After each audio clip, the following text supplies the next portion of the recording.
Hi everyone, it's Kate Luella here, and I've got a great discussion today with James Schramko. I wanted to ask James about his opinion on discounting. I was particularly interested in discussing it from the perspective of bloggers who have books or maybe courses that they find sometimes don't sell so well, and they put it on sale to get a spike in sales. And I was actually inspired to this discussion by a recent podcast show, A Foolish Adventure, with Tim Connolly, when he had a chat with Lane Eman about this exact topic.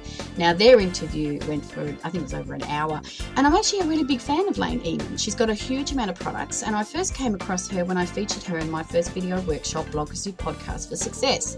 Ironically, I also feature James Schramko in that one too, because it was about bloggers who also podcast, and in particular, how they also monetize those podcasts and their blogging, actually their whole marketing strategy, how it revolves around blogging and podcasting. And Lane does this so well, as does James, of course. As much as I loved Lane and Tim's discussion about it, I really wanted to narrow down from an expert like James exactly where he stood on this topic and why he felt that way.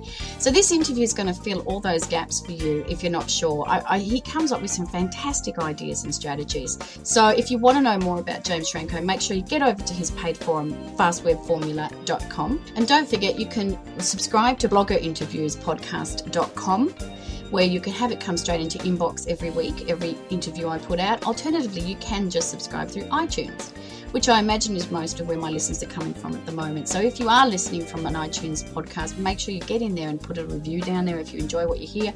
And if you've got any other ideas of who else I can interview, that's the place to put it, because I check that regularly. Okay, so thanks guys, and without further ado, here's James. Thank you so much for talking to me, James. And Okay. I think you're in Paris at the moment. Is that right? Or I'm down south on the coastline on the French Riviera in a place called Nice. that's fantastic. Well, look, of course, I know you because I'm in your forum at the moment. Well, I'm still in Australia. You've got the Fast Web Formula forum, which I'm a big fan of. I was talking to someone today about this, another blogger, and I was sort of everything I was telling her was stuff I'd got from your forum. But anyway, I'll talk about that another day. So I particularly wanted to talk to you about something that came up the other day at a forum, and it's to do with products. Now, of course, you've got a lot of product. I've tried to summarize your products, so correct me if I'm wrong. You've got your membership forum, you've got your standalone internet marketing products, which you also put in your forum, and you've got you run affiliates, you've got coaching programs. I mean, is there anything that I've missed that's quite a major part of your business? Yeah, the other half of it, Okay, which good. would be the services. We run search engine optimization and website services, plus we make animated sales videos and various other things for customers. So we have a whole team that does that. So the services side of the business is probably the greater half of it. So your team, do they work in one office or are they just everywhere sort of remotely? They're remote and they work from home. Okay, right. And you call them the ninjas, don't you? I do, because they're particularly skillful. Oh, right. Fair enough, fair enough. Okay. So this question that came up at ProBlogger, okay, so this is for bloggers. A lot of bloggers, as you probably are aware, do create some digital products. Often they're ebooks, and they're elaborating on things they know something about. So they've created this great informative ebook. So if they're in gluten-free niche, they might create a gluten-free cookbook. Okay, and they often don't go much further than that. And the question was if they said that they found it was easier to sell it when they're on sale, and when it wasn't on sale, it didn't sell well. I'm just wondering how you would answer that to a typical blogger. Yeah, well, I think there's a greater issue there is that I think a lot of bloggers are not necessarily business minded, and it's not good enough just to write a book about a topic you're interested in. You have to find out if it actually solves a problem for other people. Right.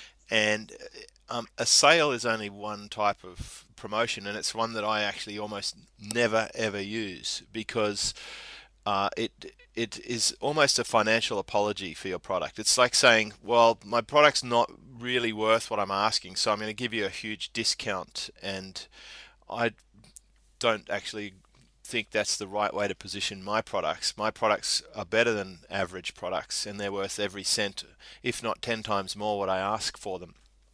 So what you Mm, need to do mm. is create more marketing around the value proposition of what problems your products solve, and then you'll have a ready audience 24 hours a day, 7 days a week. It's okay to do promotions, but you don't have to use discount as your primary promotion.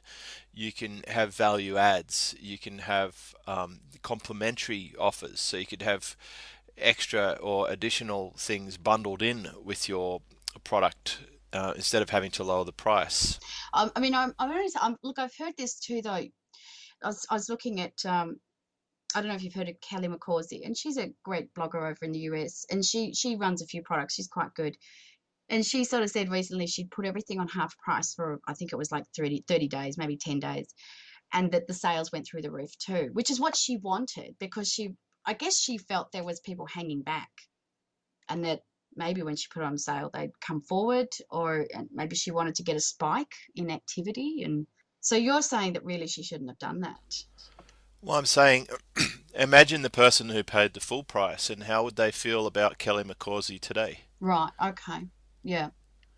And if I just missed out on the sale, would I buy now or would I wait until she does another special discount price? So I think you can train your customers incorrectly.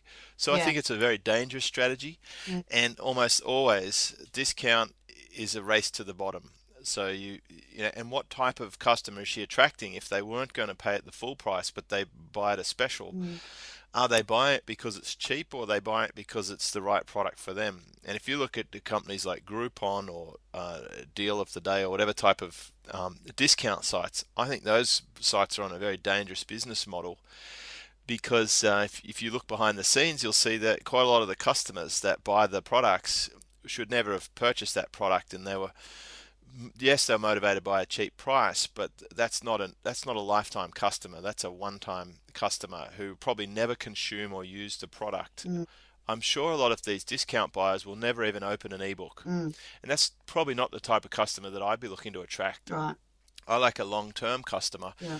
who consumes my products and gets themselves ready for the next stage in my sales cycle, where they Yep. can take on a more expensive or higher value proposition, which will help them and help me at the same time. Mm. So I'm thinking probably good advice for them would be something like your chocolate wheel, where, okay, they may not want to pay for that book, but why don't you offer them something else that at least gets them on your list, and that talks about the benefits of your book, and then maybe when they're ready, is that right? Is that something you'd suggest? I'd say have a look at sites like Amazon and Apple iTunes, where you can Mm, sample parts of the product before you purchase. So in my case, I mm, give away the first module of my products on most of my sites. I just give it away and say, well, here you go, no strings attached, mm. no opt-in required. It's absolutely 100% free. You can have the first 12 minutes of my product, and you can decide if you like it based on that sample. And that's exactly what you can do with a book on Amazon or a Mm. song on iTunes. And I think that's a great strategy. So I think that the problem probably here is that a lot of the bloggers wouldn't sort of go to the extent of having the wide range of product that you have. So I don't know that they can split it up. I mean, it may not be that big to start with. I'm not sure. I'm more inclined to say to them to work on traffic. No, what they need to work on is marketing strategy. They just have to understand Mm, marketing, and that discount promotions are just one tactic, and a cheap right. tactic at that. Yep. Anyone can offer something Yep. cheap, Okay. but they have to look at what they're trying to achieve. If they want a lifetime customer, if they want a high value retention, if they want repeat sales, this may not be the ideal scenario. And I learnt this coming from working with brands like Mm, Mercedes-Benz. When they did a sale, there was a huge spike in sales. But then afterwards, it was like winter. No one purchased because they would wait for the next sale, and it diminished the brand value, and it eroded the profitability in the market, and it basically decimated it. And all of this happened because one guy came from overseas. He came from Canada, where they used to do big sales all the time. mm. And he put the biggest dealership in Sydney on a discount sale, and it ruined everything they'd done since 1965. Like, I'm talking about 50 years worth of brand value was eroded by these big sales. And I just think it's a dumb strategy. If that's the best you got, you really won't have much of a business. So learn more advanced marketing Yeah. strategies, learn how to build value in your products, learn how to give away samples Hmm. to introduce people to the concept of your product. If you don't have more products, then make more Hmm. products. Go and interview an author in your market, create a complementary or a feeder product to bring people to your front Hmm. door. I think they really do need to go create more products. You're right. And then, like you say, just keep it simple. Just come up with more though that adds more value. With Well, people only buy if they're better off. This is what you need to understand with yeah. sales, right? Someone will only make a purchase if they think they'll be better off. Uh, when you reduce the price, that is just a crutch because that's saying, well, I can't be bothered convincing you that you'll be better off. So I'm just going to make the price so low that you'll just buy it because the risk is so Right. low to you. But if you can have someone pay the full price, then that means you've done your job and you've demonstrated to them how having your product solves a problem and how they'll be better off even after they part with 100% of the purchase price. And then that customer is going to be a fantastic customer for you in the future because that customer is happy to pay the normal price and they understand the value proposition of what you offer and they'll be your best raving fans. Yeah. I'll give you another example. I was talking to my friend today online, and she sort of said she was thinking of doing a membership site, but she was worried about it at first being very quiet. And she sort of said, she'd asked Darren Rouse, and he said, look, why don't you start marketing it as a coaching site so that when it's quiet at first, people don't have that anticipation of a lot of people in the forum.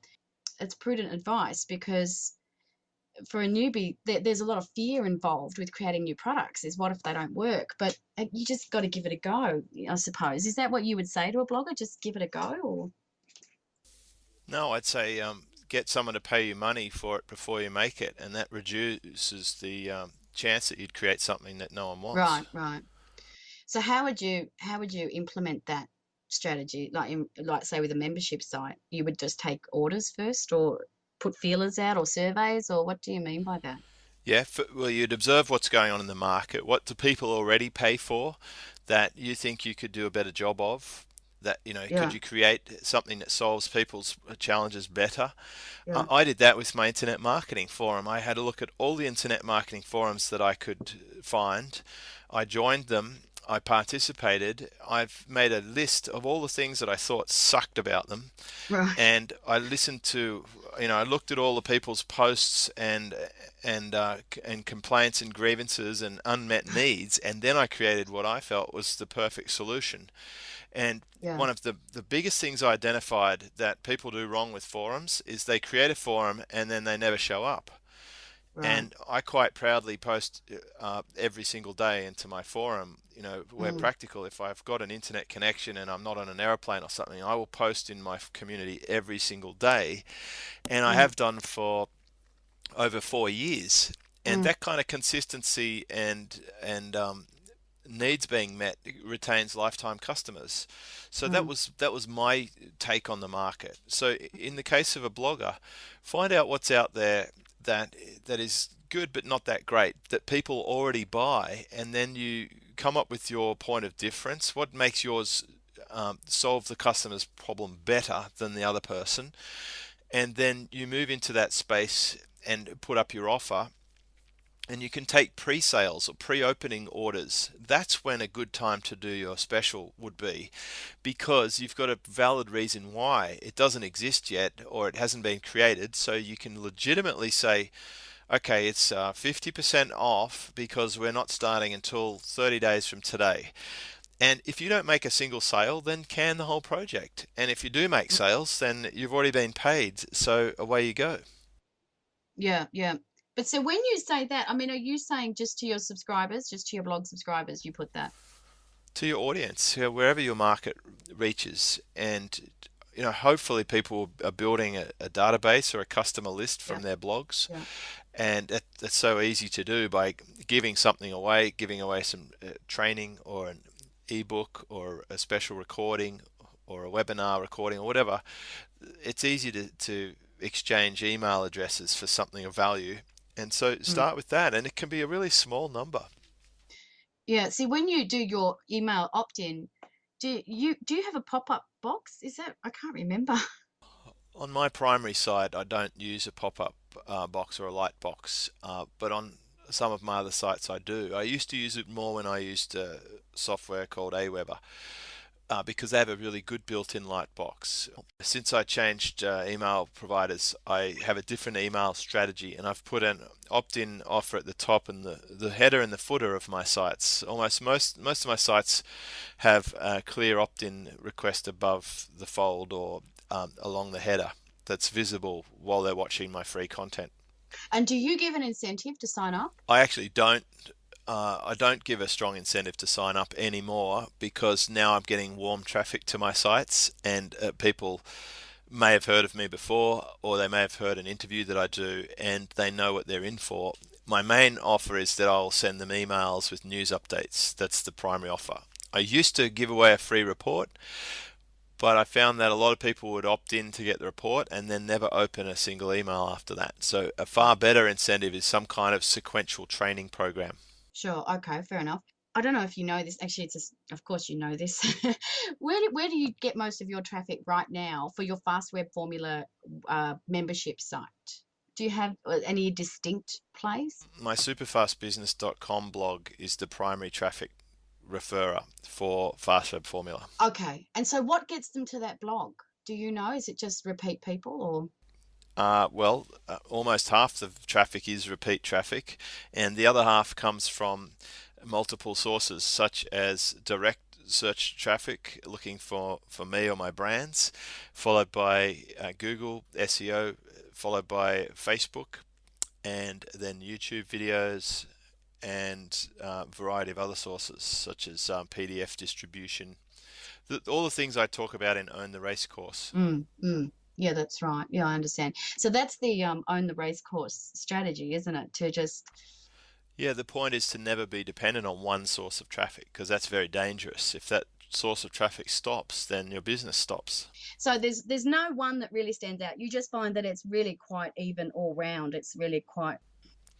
Well, I'd learnt not to be single source dependency is a killer in business. So yes, I've had some great mentors in business, and you need to have traffic coming from different places. But one of the people who teaches this is called J. Abraham, and he calls it the Parthenon theory, which is the building that's supported by many columns. Right, right. No, I remember you explaining it. It was really quite good. So, can I ask one more thing then before we wrap up? I would imagine, I am pretty confident that I know the answer to this. Do you use autoresponders at all? I do have some autoresponders, and I use them for probably a different purpose than many other marketers. Mm-hmm. A lot of marketers will use autoresponders to make affiliated sales after you sign up for something, and they'll line them up for the next 3 or 4 years, Right. and you'll continually get bombarded with it. So they use it as an automatic cash machine. The problem with that is that they do become stale, and I think they lack some sincerity. So from my news broadcasts, they're always fresh. Yeah. And where I do use autoresponders is for things like an action, such as an unsubscribe. If someone unsubscribes from a service, then I'll automatically respond to that with a follow-up. The same as when someone joins a product, I can send them a follow-up recommendation or a request for feedback, or even just to ask them why they purchased, so that I can learn more about my marketing approach and put the results of that back into the front end of the product. So autoresponders are really handy for gathering feedback and for making suggested sales according to what they've purchased. So they can be quite intelligent if you use the right system. I'll give you an example. If someone were to buy one of my membership sites, it will go and check to see if they own the other one, and if they don't, then it can send them follow-ups for the other one. But if they do, then it won't send them that follow-up. So how do you do that? Is that through Allweber? No, you'll find it really difficult to do that through Aweber. I use Office Autopilot, but there's a number of software programs that will do that.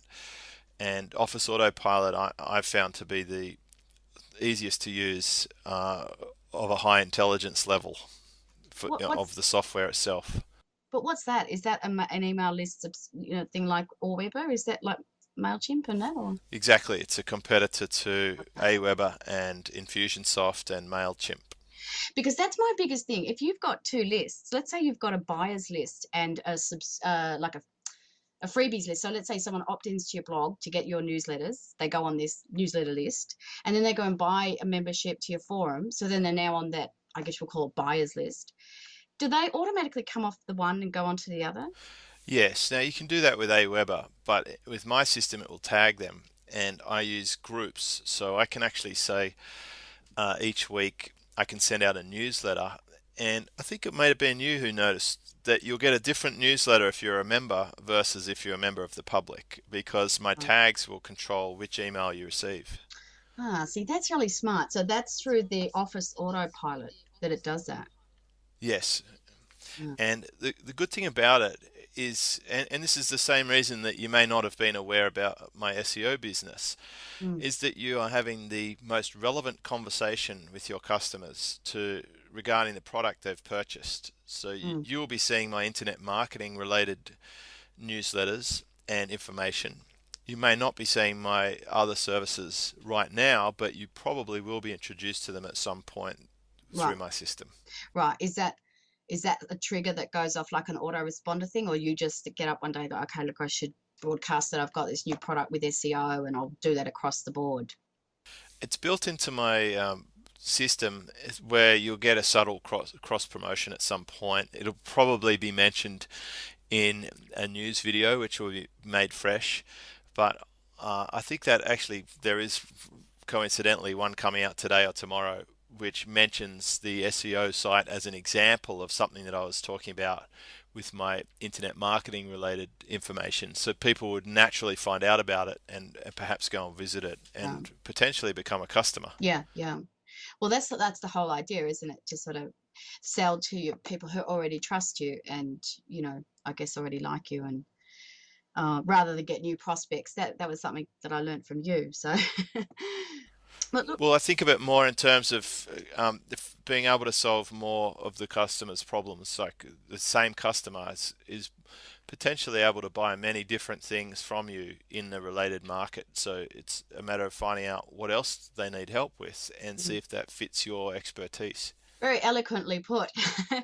So, look, is there anything else you want to talk about before I wrap up? Is there anything you've got coming up that you can tell me about, or? Well, there's always things coming up in when you're innovating. Yeah. I'm looking forward to the discussion around Lunatic Millionaire, which lessons that I learnt whilst running a high pressure business and some of the things that are quite unconventional in business. And I would just say that in general, um, bloggers might want to reconsider their label. I think it's a daft label being a blogger. Uh, that's like being it's really just being a magazine or a newspaper. What you want to do is think yourself as a business and treat blogging as a traffic engine that drives traffic towards your business. So get one stage more advanced than being a blogger. There's really no money in just pouring out your ideas and thoughts onto the internet. What you want to do is have a business structure that you're Yeah. feeding and driving that traffic into that actually creates a profit, Yeah. if Yeah. that's your goal. If you're doing it just because you want to release stress or whatever, Mm-mm. fine, go for it. But if you want to make money from it, then you have to start thinking like a business owner and step up from that blogger label. All right. Look, I'll let you go, James. Thank you so much. Thanks, Kate. No worries. See you, don't. Bye.